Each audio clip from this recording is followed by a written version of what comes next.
성도님 오늘 함께 이렇게 고백하시면 감사하겠습니다. 나는 예수님으로 행복합니다. 나는 예수님으로 행복합니다. 아멘. 나는 예수님으로 즐겁고 예수님으로 행복하고 예수님으로 자랑스럽습니다. 이 고백이 저와 여러분의 고백 되기를 주님의 이름으로 축복합니다. 아멘. 오늘 바울과 바나바는 예수님으로 너무 기쁘고 즐겁고 행복하고 감사해서 예수님을 전하지 않고는 견딜 수가 없었습니다. 그들에게는 어떠한 박해도 예수님의 사랑을 꺾을 수 없었고 기쁨이 충만함으로 복음을 전하는 모습이 오늘 본문에 기록되어 있습니다. 비시디아 안디옥에서 박해받아 쫓겨난 지 얼마 되지 않아 이고니온에 도착하였고 이고니온에서 회당을 중심으로 말씀을 선포하는데 말씀을 듣는 사람들이 두 패로 나누어지게 되었고 이방인들이 마음을 선동하여 나쁜 감정을 품게 하므로 바울과 바나바를 향해 모욕하며 돌로 치려고 합니다. 그런 낌새를 알아챈 바울과 바나바는 그곳을 떠나 루스드라와 더베 근방으로 가서 계속하여 복음을 전하는 내용이 오늘의 본문의 내용입니다. 오늘의 본문의 내용을 묵상하면 마음에 이런 의문이 듭니다. 어떻게 바울과 바나바는 박해를 받고 쫓겨나며 돌에 맞는 돌에 침을 당하는 상황까지도 지치지 않고 복음을 전할 수 있을까라는 의문이 듭니다. 자신을 향해 비난하고 돌을 던지고 박해하고 모욕하는데 한 곳에서만 그런 게 아니라 이전 비시디아 안독을 떠나 이고니온이라고 하는 새로운 도시에 왔는데 또다시 그런 어려움이 있었고 그런데 낙심하지 않고 기쁨으로 복음을 전하는 그들, 그 이유가 무엇일까를 생각해 보게 되어집니다. 어떠한 고난과 박해 상황에서도 기쁨으로 사역할 수 있었던 것, 오늘 본문 앞단락 13장 마지막 구절에 기쁨과 성령이 충만함의 그 해답이 있겠지요. 예수님으로 인해 기쁘고 예수님으로 인하여 행복하고 예수님으로 인하여 자랑스러운 삶. 아멘이십니까? 여러분, 저와 여러분의 그런 삶 되기를 주 이름으로 축원합니다. 그런데 한번 좀 곰곰이 우리의 내면을 한번 살펴볼까요? 한 주간 동안 지나온 우리의 삶의 내면을 살펴보면 솔직하게 이렇게 고백하기가 참 어렵다는 것을 알게 되어요. 예수님으로 인하여 기뻐하고 즐거워하고 행복해야 될 내 삶이 현실의 무거운 짐과 염려로 예수님이 주시는 기쁨보다는 염려와 근심으로 살아갈 때가 많은 것이 솔직한 우리의 고백입니다. 얼마 전에 한 성도님이 저에게 이렇게 말씀하시는 거예요. 목사님, 요즘 얼굴이 왜 이렇게 어두우세요? 무슨 걱정 있으세요? 그렇게 말씀하시는데요. 뒤통수에 뭔가 하나 딱 맞는 것 같은 엄청난 충격을 받았어요. 제가 얼굴이 그동안 굉장히 어두웠구나라는 것을 그분의 말을 듣고 알게 된 거예요. 그리고 정말 영상을 이렇게 유튜브를 봤더니 최근 몇 개월 얼굴이 굉장히 어둡더라고요. 그런 제 자신을 저만 몰랐고 아마 성도님들은 다 아셨을 거라 생각되면서 너무 부끄럽고 또 하나님께 회개하게 되었습니다. 지나온 시간을 되돌아보게 되었어요. 그 말씀하시는 분의 얘기를 듣고 제 내면을 한번 살펴보았습니다. 제 자신을 간감히 솔직하게 살펴보면서 기쁨보다는 아픔이 크고 많았던 시간임을 생각하게 되었습니다. 교회의 미래를 생각하면 혼자 힘으로 해결할 수 없는 여러 가지 문제들 앞에서 마음이 무거웠고 교회의 현재를 생각하면 성도님들 한 분 한 분의 아픔이 고스란히 느껴지게 되었습니다. 교회는 저에게 가족이고 인생의 전부이고 제 모든 것인데 교회 성도님들의 아픔이 느껴지므로 마음이 무척 힘들고 어려웠습니다. 이런 교회를 생각하면 편히 쉴 수가 없었고 제 마음에는 절박함이 있었습니다. 절박함은 하나님 앞에 간절히 매달리게 했고 간절히 매달려 기도했는데 문제가 해결되고 어려움이 해결되기보다는 오히려 더 큰 문제와 어려움을 만남으로 저도 모르게 얼굴이 어두워지고 마음에는 염려와 근심이 많았던 것이 솔직한 고백입니다. 예수님께서 맡겨주신 몸된 교회, 첫사랑과 감격의 기쁨이 어느덧 사라지고 현실의 어려움과 문제로 인하여 마음이 전전긍긍하는 제 자신을 발견하면서 무엇이 문제일까를 생각해 보았습니다. 열심히 기도하고 애쓰는데 왜 기쁨이 없을까를 생각해 보았습니다. 그러면서 깨닫는 것 한 가지가 있었습니다. 사역의 목적이 예수님 온전히 사랑하는 곳에 둬야 하는데 그렇지 않았음에 제가 지치고 낙심했던 제 자신을 발견합니다. 제가 하는 사역의 최종 목적은 예수님을 온전히 사랑하는 것, 그것이 되어야 하는 것이죠. 어쩌면 예수님께서는 사역자의 자세가 어때야 되는지를 요한복음을 통해 우리에게 가르쳐 주시잖아요. 예수님께서는 부활하신 후에 십자가 못 박히실 때 뿔뿔이 흩어져서 고향 간 제자들을 찾아가셔서 베드로에게 베드로야 내 양 먹여라 라고 말씀하시잖아요. 목양하라는 거잖아요. 초대교회 섬기라는 거잖아요. 그런데 전제 조건이 있더라고요. 그냥 맡기지 않으셨어요. 내가 이 사람들보다 나를 더 사랑하느냐. 이 사람들 원어에 보면 이것들이라는 의미가 또 있거든요. 내가 이 사람들보다 이것들보다 나 더 사랑하니 물으셨더라고요. 왜 그렇게 하셨을까요? 베드로와 초대교회 사도들은 이제 임박한 박해와 환란으로 인해 외부에 오는 환란, 또 교회를 섬기다 보면 받는 상처로 스스로 지치고 낙심할 수 있거든요. 그래서 양을 보고 목회하는 게 아니라 예수님 보고 목회해야 되는 거예요. 예수님을 사랑해야 되는 것이죠. 예수님은 그걸 아셨던 거예요. 예수님을 온전히 사랑하지 않고 사역하는 것은 곧 지치게 되어지고 낙심하게 된다는 것을 예수님은 잘 아셨던 것이죠. 신앙생활도 마찬가지입니다. 여러분, 신앙생활이 무겁고 힘들 때가 있어요. 봉사하고 섬기는 것이 때로는 사람들로부터 받은 상처와 아픔이 우리를 낙심하게 할 수 있어요. 그런데 우리의 신앙생활의 최종 목적이 예수님 더욱 사랑하는 것이 되어야 합니다. 예수님 더욱 사랑하는데 우리의 최종 목적을 둬야 합니다. 그렇지 않으면 지쳐요. 그렇지 않으면 낙심할 수밖에 없어요. 사랑하는 성도님, 오늘 우리가 신앙생활하는 최종의 목적은 예수님을 온전히 사랑하는 삶, 마음 다해 예수님을 사랑하고 의지하는 삶 되어질 수 있기를 주님의 이름으로 축원합니다. 저에게 소원은요, 교회가 성장하는 거예요. 그리고 제가 기도할 때, 예수님께 기도할 때요, 예수님, 우리 성도님 편찮으세요? 고쳐주세요. 예수님, 우리 성도님 마음의 상처 싸매주세요. 우리 성도님 경제적으로 어려워요. 해결해주세요. 은혜 내려주세요. 불쌍히 여겨주세요. 제가 예수님께는요, 간구할 때 간청과 소원, 문제의 해결을 위해 예수님께 구하고 있더라고요. 성도님들이 예수님 더 사랑하게 해주세요. 성도님들 한 분 한 분이 온전한 그리스도인으로 건강하게 예수님만 바라보고 살아갈 수 있도록 도와주세요. 라고 저의 최종 목적지도, 성도님들의 신앙생활의 최종 목적지도 예수님 온전히 사랑하는 것을 구해야 될 제가 성도님들의 현실의 문제 해결에만 급급했고 그 현실의 문제 앞에 어려워하는 성도님들을 보면서 마음이 아픈 제 자신을 발견하게 되었습니다.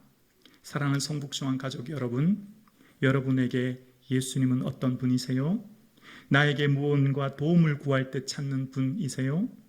나의 인생에 큰 문제가 생겼을 때 해결을 해달라고 간구하는 분은 아니세요? 내 필요와 결핍을 채워주는 분으로만 예수님께 나오지는 않으셨나요? 사랑하는 성도님, 예수님은 우리의 필요를 채워주세요. 소원을 들어주세요. 문제를 해결해 주세요. 그런데 그것이 우리의 목적이 아니라 우리의 소원이 예수님 더욱 사랑하는 삶 되기를 주의 이름으로 축복합니다. 예수님 온전히 사랑하는 삶이 우리 신앙생활의 최종 목적지가 되어질 수 있기를 주의 이름으로 축원합니다. 예수님 한 분만으로 즐겁고 예수님 한 분만으로 기쁘고 감사한 삶. 예수님, 저는 예수님이 너무 좋습니다. 아무것도 이루어지지 않는 현실의 어려움이 있지만 예수님이 나와 함께 하심, 그것이 저에게는 참된 기쁨입니다. 라고 고백할 때 너희를 부르시는 이는 미쁘시니 그가 또한 이루시리라 말씀하신 주님께서 우리가 무능하고 무지한 것 알지만 나와 여러분을 부르셨고 주의 일을 하게 하신 주님이 친히 이루어 가실 줄로 믿습니다. 그렇습니다. 사랑하는 성도님, 신실하신 예수님께서 우리에게 원하시는 게 뭘까요? 예수님 더욱 사랑하는 것 아닐까요? 저는 믿습니다. 온 마음 다하여 예수님 사랑할 때 예수님께서는 우리를 통해 예수님을 보여주는 사람들로 선한 영향력이 드러나게 해주실 줄로 믿습니다. 예수님을 더욱 사랑할 때, 예수님 마음 헤아리게 되면 예수님 기뻐하는 삶을 살게 되어지고, 그것이 곧 선교요, 그것이 곧 구제요, 그것이 곧 봉사의 삶인 줄로 믿습니다. 예수님 감사합니다. 예수님으로 인하여 기쁩니다. 예수님으로 인하여 즐겁습니다가 우리의 고백되어질 수 있기를 주의 이름으로 간절히 축원합니다. 왜죠? 왜 결핍이 많고 어려움이 많은데 예수님으로 기뻐해야 되죠? 그 이유는 바로 하나님이 세상을 이처럼 사랑하사 독생자를 주셨으니 이는 저를 믿는 자마다 멸망하지 않고 영생을 얻게 하려 하심이라 말씀하신 데 그 해답이 있습니다. 이처럼 이만큼 우리를 사랑하셨대요. 얼마만큼요? 당신을 내어주기까지, 십자가에 피 흘려 죽기까지 우리에게 뭘 주시려고요? 영생 주시려고요. 그런데 우리는 영생이란 말이 피부에 와닿지 않아요. 현재의 삶을 살아가는 우리는 영생이란 말, 구원이란 말, 생명이란 말에 크게 감동이 되지 않은 채 어느덧 우리는 무감각해진 채 현실을 살아가요. 누군가 내 아들 결혼식에 축의금으로 1,000만 원, 아니 100만 원을 했다고 생각해 볼까요? 친인척이 아닌데요. 그러면 우리는 그 친구를 오랫동안 기억할 거예요. 누군가 내 은행에 있는 부채를 갚아줬다면 우리는 평생 그 사람 기억할 거예요. 우리에게 주신 예수 십자가의 핏값으로 사신 이 영생의 구원의 은혜가 돈 몇 천만 원, 몇 억과 비교할 수 있을까요? 그런데 우리는 어느덧 무감각해지고 무딘 우리 마음은 예수님이라고 불러도 기쁨이 별로 나지 않고 예수님의 그 십자가 은혜가 감동되지 않은 우리의 삶을 바라보게 되어집니다. 우리는 예수님의 십자가의 은혜가 믿음으로 말미암아 구원 주신 이 은혜가 하나님의 선물이라고 하니 우리에는 공짜지요. 그런데 우리 편에서 볼 때 공짜지만 하나님 편에서 볼 땐 결코 공짜가 아니에요. 하나님 편에서 볼 때는 대가를 치르신 겁니다. 바로 당신의 가장 귀한 아들을 우리에게 주신 것이죠. 예수님 입장에서 보면 예수님 자신을 우리에게 모든 것 내어주신 것입니다. 결코 공짜가 아닙니다. 대가를 치른 것입니다. 그런데 우리는 그것이 선물이요 은혜라고 하니 우리의 마음에는 그 구원의 은혜가 점점 희미해지고 그 은혜에 감격하기보다는 현실의 문제에 파묻혀 어려움 속에 살아가는 우리 자신을 발견하게 되어집니다. 사랑하는 성도님, 여러분의 소원이 무엇입니까? 우리의 소원이 예수님 온전히 사랑하는 것 되어질 수 있기를 주의 이름으로 축원합니다. 무엇이 회복되어야 할까요? 예수님 온전히 사랑하는 것이 회복되어야 합니다. 온 마음 다해, 온 뜻 다해, 온 힘 다해 예수님 사랑하는 것 회복되게 해달라고. 저의 소원은 교회 성장입니다. 선교와 봉사입니다. 그런데 가만히 생각해 보니 그것보다 가장 우선시 되어야 될 것이 있더라고요. 제 자신부터 예수님 더 사랑하는 것이 되어야 하고요. 성도님들의 삶 가운데서도 교회가 성장하기보다 먼저 예수님 사랑하는 것이 기초가 되어야 하고 마지막 목적지가 되어야 함을 깨닫게 되었습니다. 사랑하는 성도님, 우리가 잃어버린 기쁨 어떻게 회복할 수 있을까요? 예수님 사랑하는 것으로부터 회복되는 것이죠. 예수님 통해서 무엇인가 더 얻고 더 누리고 더 성취하기 위해 예수님께 다가가는 것이 아니라 예수님 한 분만으로 만족하고 감사하고 기뻐할 수 있는 은혜가 저와 여러분의 삶 가운데 있을 길을 주의 이름으로 축원합니다. 예수님, 저는 예수님이 나와 함께 해주셔서 기쁩니다. 예수님이 내 안에 계해 주셔서 감사합니다. 즐겁습니다. 그 고백이 매 순간마다, 숨쉬는 매 순간마다 고백되어지는 그 은혜가 저와 여러분의 삶 가운데 있어질 수 있기를 주의 이름으로 축원합니다. 그렇습니다. 예수님 사랑하면 박해를 이깁니다. 예수님 사랑하면 주님 좋아서 주님 전하지 않고는 견딜 수가 없는 것이죠. 예수님 사랑하면 예수님 마음 헤아리게 되고 나의 삶과 이웃을 바라보는 눈이 열리게 되는 것이죠. 바울과 바나바는 예수님이 너무 좋고 예수님이 너무 행복해서 예수님께서 주신 구원의 은혜가 얼마나 큰지 견딜 수 없어서 어떠한 박해도 그들을 막을 수 없었습니다.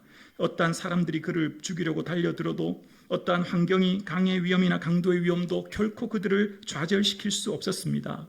그들 안에 있는 기쁨을 어느 누구도 빼앗아 갈 수 없었습니다. 예수님 사랑한 그 사랑의 마음을 어떤 환경과 문제와 사람들이 빼앗아 갈 수 없었던 것이죠. 비결은 바로 예수님 사랑하는 것에 있었던 것입니다. 사랑하는 성북중앙 가족 여러분, 매 순간마다 눈을 감고 뜰 때마다 걸음걸음마다 모든 생각이 예수 그리스도로 가득 차는 은혜가 있기를 주의 이름으로 간절히 축원합니다. 예수님 바라보며 하루 24시간 살아갑시다. 예수님께 우리의 시선을 고정합시다. 예수님께 우리의 모든 것 의탁합시다. 예수님만이 나의 삶의 참된 소망임을 기억하고 예수님과 겸손히 동행하는 성북중앙 가족 되어질 수 있기를 소원합니다. 보이지 않은 예수님 어떻게 동행할 수 있을까요? 과거 제자들은 예수님 무언가 드실 때 함께 먹으면 되고, 예수님 사역하실 때 함께 길을 걸어가면 되고, 예수님 주무실 때 함께 자면 됐지만 우리는 부활하신 예수님을 더 이상 눈으로 볼 수 없게 되었습니다. 그래서 예수님께서는 성령을 우리에게 보내주셨지요. 성령이 우리에게 임재하면 모든 것을, 내가 너에게 말한 모든 것을 가르치고 생각나게 한다 하십니다. 성령님이 임재하시면 예수 그리스도의 말씀이 생각나게 하고 생각을 통해 우리가 온전히 주님을 의식하며 살게 하신다는 거예요. 사랑하는 성도님, 주님께서는, 전지전능하신 주님께서는 왜 우리에게 기도하라 하실까요? 모든 것 다 아시는 주님이 때를 따라 그냥 알아서 주시면 안 되는가요? 왜 우리에게 기도하라고 하실까요? 칼빈은 기독교 강요에서 그 해답을 두 가지로 설명합니다. 먼저, 모든 좋은 것이 하나님으로부터 온다는 것을 깨닫기 위함이라는 거예요. 우리의 참된 좋고 선한 것은 오직 하나님으로부터만 온다는 것을 우리가 기억하라는 것이죠. 두 번째는, 우리 인생은 오직 하나님만 의지하며 살기 위함이라는 것입니다. 이 땅을 살아가는 인생은 누구나 하나님 의지하지 않고는 살아갈 수 없음을 기억하게 하기 위함이라는 거예요. 신앙생활이 기도가 없으면 영적으로 메마르게 되고 고갈되어 메마르고 피폐한 내 내면을 발견하게 되어집니다. 그래서 지치고 힘들게 되지요. 얼마 전 카카오톡 메신저가 통신센터 화재로 국민들의 일상이 멈추었다는 기사 다 보셨을 것입니다. 많은 국민들이 SNS가 몇 시간 멈췄다고 해서 일상이 멈춰지는 것 말입니다. 여러분, 여러분에게 예수님은 어떤 분이십니까? 예수님 없이도 하루, 예수님 없이도 이틀, 예수님 없이도 한 달, 예수님 없이도 1년을 그냥 불편함 없이 보낸다면 내 신앙생활을 다시 한번 잘 점검해 보셔야 합니다. 우리의 삶에 잃어버린 기쁨 어떻게 회복할 수 있을까요? 예수님도 바라보고 예수님과 동행하는 것, 예수님과 온전히 함께하는 삶이 회복될 때 가능한 것이죠. 우리 시선을 예수님께 고정하고 주님과 함께 동행하는 삶은 우리의 모든 생각을 주님께로 채워지는 것, 그것이 바로 기도지요. 기도함으로 주님을 바라보는 것이지요.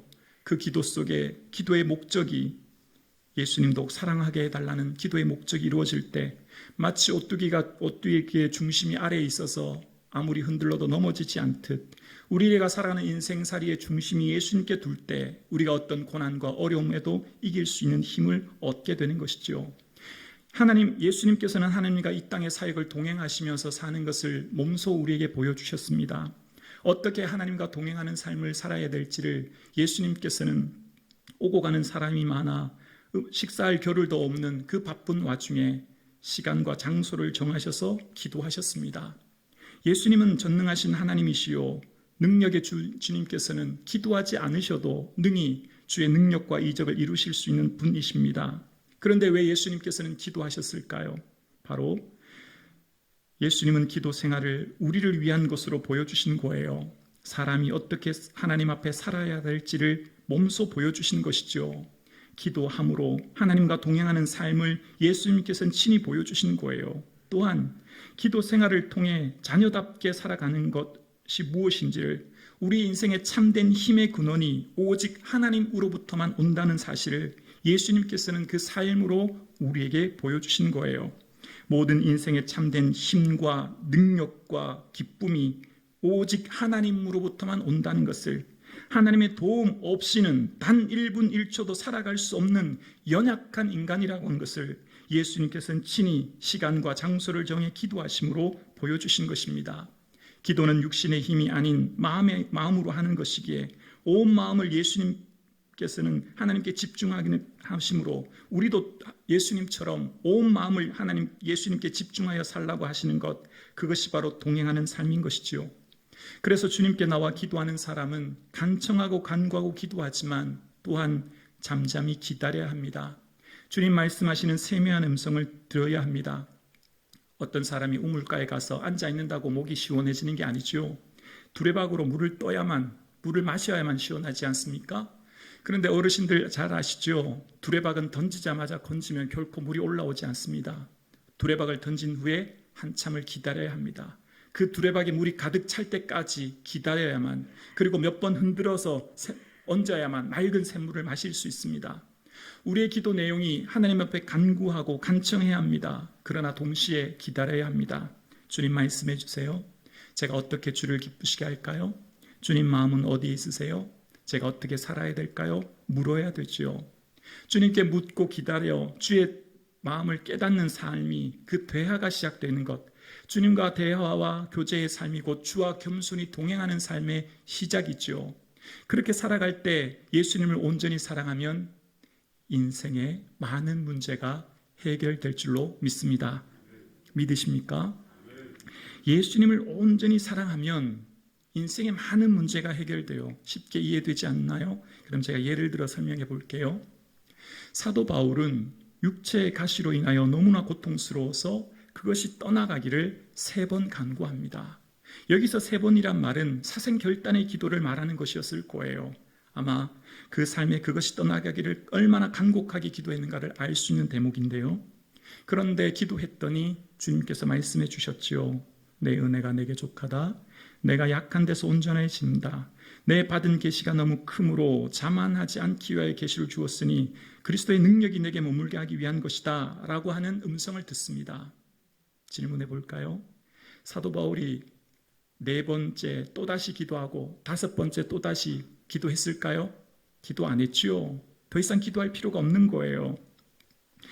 더 이상 그에게 육체의 가시는 그의 문제와 걸림돌이 되지 않습니다. 오히려 크게 기뻐하고 자랑하게 되었다 이야기합니다.